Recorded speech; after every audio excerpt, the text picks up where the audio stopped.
ঢাকার foreign service একাডেমির অডিটোরিয়ামে শুক্রবার জমে উঠেছিল ভিন্ন এক আবহ। জাতীয় ঐকমত্য কমিশনের সংলাপের দ্বিতীয় দিনে দেশের প্রবীণ নেতা ও প্রধান উপদেষ্টা ডক্টর মোহাম্মদ ইউনূস হঠাৎ যেন সমগ্র জাতির সামনে নতুন এক সত্য উন্মোচন করলেন। তিনি স্পষ্টভাবে বললেন, জুলাই সনদ থেকে পালাবার কোনো পথ নেই, এটি আমাদের ভবিষ্যতের রূপরেখা, তাই রাজনৈতিক দলগুলোর মধ্যে সমঝোতা হতেই হবে।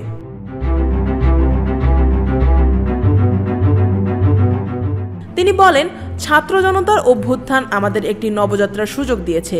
সেই যাত্রাকে অর্থবহ করতে হলে সনদের বাস্তবায়ন নিশ্চিত করা ছাড়া বিকল্প নেই। তার মতে এই সনদই এখন দেশের রাজনৈতিক ও প্রশাসনিক কাঠামোকে নতুন করে গড়ে তুলবে। ডক্টর ইউনূস স্বীকার করেছেন, সমঝোতার পথে হাঁটলে সবাই সন্তুষ্ট হবেন না, কেউ কেউ কষ্ট পাবেন, তবে তিনি একে শান্তির পথ হিসেবেই বর্ণনা করেছেন। তার ভাষায়, আমরা যদি এই পথে এগোই, বিতর্ক থাকবে, সমালোচনা আসবে, কিন্তু শেষ পর্যন্ত দেশ শান্তি পাবে। শান্তি আমাদের সবচেয়ে বড় অর্জন।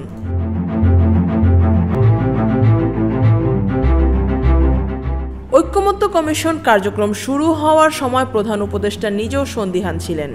অনেকেই ভেবেছিলেন এ উদ্যোগ সফল হবে না, কিন্তু ধাপে ধাপে সংলাপের মাধ্যমে রাজনৈতিক দলগুলো মতামত দিয়েছে, পরামর্শ দিয়েছে এবং এখন একটি সিদ্ধান্ত গ্রহণের পর্যায়ে পৌঁছানো সম্ভব হচ্ছে। তিনি এই প্রক্রিয়াকে দেশের জন্য নতুন দিগন্ত হিসেবে দেখছেন।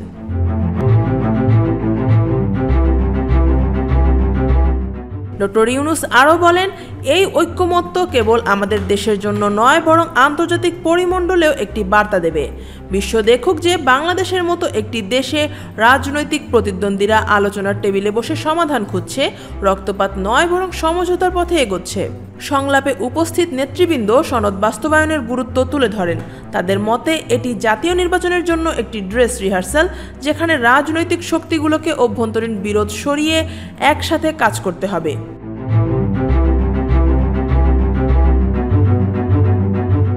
প্রধান উপদেষ্টা বারবার মনে করিয়ে দেন, এটি শুধু একটি দল বা সরকারের বিষয় নয়, পুরো জাতির ভবিষ্যৎ নির্ভর করছে জুলাই সনদের সফল বাস্তবায়নের উপর। তিনি আশা প্রকাশ করেন, সব পক্ষের ইচ্ছা ও জনগণের মতামত মিলিয়ে একটি কার্যকর সমঝোতায় পৌঁছানো সম্ভব হবে।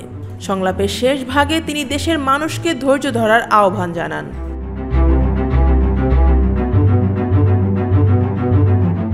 তার মতে, যে পরিবর্তনের স্বপ্ন ছাত্র জনতা দেখিয়েছে, সেই পরিবর্তন সময় সাপেক্ষ হলেও অবশ্যম্ভাবী। আমরা যদি সঠিক পথে হাঁটি, তাহলে এই পরিবর্তন শুধু বাংলাদেশ নয়, সমগ্র বিশ্বে গণতান্ত্রিক আন্দোলনের জন্য উদাহরণ হয়ে থাকবে। News desk, Dhaka watch.